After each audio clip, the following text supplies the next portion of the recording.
Hello students, welcome to the second part of physics important questions.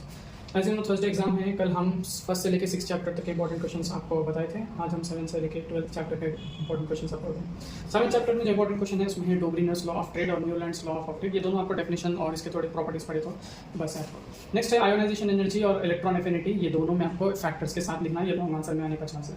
Atomic size और ionisation energy कैसा change होती है periodic table में, top से bottom और लेफ्ट से राइट, ये आपको लिखना। तो ये 3 लॉन्ग आंसर में आने का चांस है। और यहाँ से आपको जो है चैप्टर नंबर 8 शुरू है। Ionic bond, covalent bond, sigma bond, pi bond, इन लोग के प्रॉपर्टीज पढ़ना है आपको, ये लोग के डेफिनेशन पढ़ना है। और यहाँ पे मेन चीज आपको structure of N2 O2 F2 ये वाले स्ट्रक्चर्स याद रखना है। इसमें लेविस डॉट स्ट्रक्चर के साथ याद रखना है आपको, ये भी इंपॉर्टेंट क्वेश्चन है। दूसरा है कुछ स्ट्रक्चर्स है जैसे BF3 N2 CH4 NH3, इन लोग के आपको वैलेंसी बॉन्ड थ्योरी के अकॉर्डिंग कैसा इसका स्ट्रक्चर फॉर्म होता है, ये वाले मॉलिक्यूल्स का वो आपको लिखना है। नेक्स्ट आपको यहाँ से लिख के question number 8 to question number 14 आपको 9th और 10th चैप्टर मिक्स है जो कि इलेक्ट्रिसिटी का है, जिसमें ohmic conductors, non ohmic conductors है।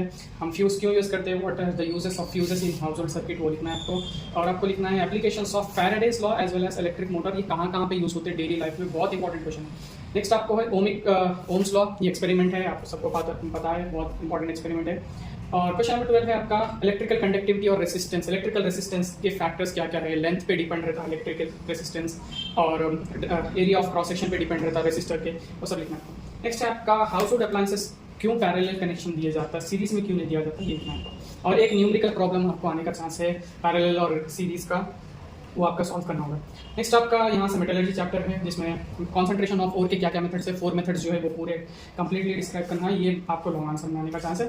एक शॉर्ट आंसर जो कि इंपॉर्टेंट है, थर्माइट रिएक्शन, वो इंपॉर्टेंट है, वो भी पढ़ना होगा। नेक्स्ट 16th क्वेश्चन आपको रोस्टिंग और कैल्सिनेशन के डिफरेंसेस लिखना है, बहुत ईजी आंसर है। 17th क्वेश्चन में आपको जो है आयरन नील का जो एक्सपेरिमेंट है, आपको टेस्ट ट्यूब के अंदर रस्टी आयरन नील्स डाल के एक्सपेरिमेंट करना है, वो है।